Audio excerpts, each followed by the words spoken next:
Hi everybody, Julie here from The Sales Manager. Welcome to this week's Sales Tip of the Week, and this week I'm going to continue the theme on recruiting sales staff. So last week we looked at the CV and what to look at for the CV, and this week I thought I'd give you some hints and tips on the actual interview itself. So the first thing I would sort of suggest is before the actual interview takes place is have a look at that CV and get some really good competency-based questions sorted. For me, when I'm looking at particularly new business developers, I want to know how they brought new business on board, where they got their leads from, what actions did they have to do to generate those new leads. For account managers, it's all about how they developed the relationship, how they grew that account.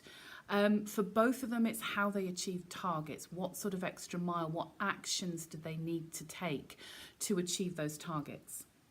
So all of these I will deal with on competency-based questions. The other thing we need to look at is gaps in CVs and particularly reasons for leaving. Make sure you do cover those off.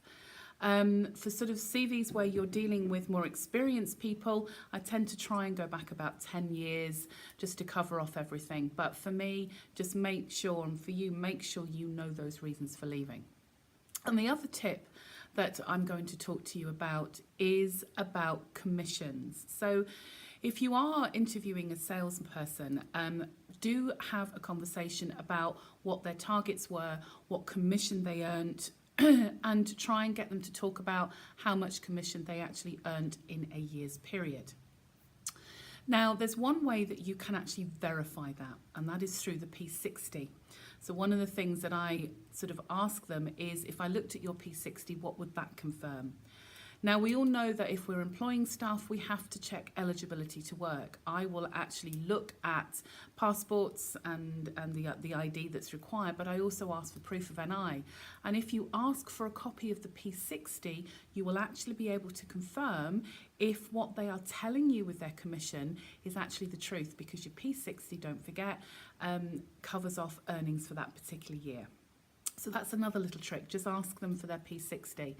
If when you ask them for that, they look a little bit sheepish, then for me that starts raising alarm bells.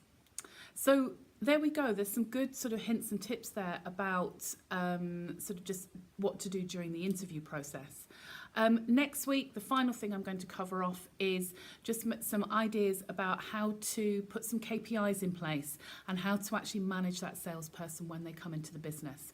So I hope you've enjoyed it. Have a great week, everybody, and I'll see you next week. Take care. Bye.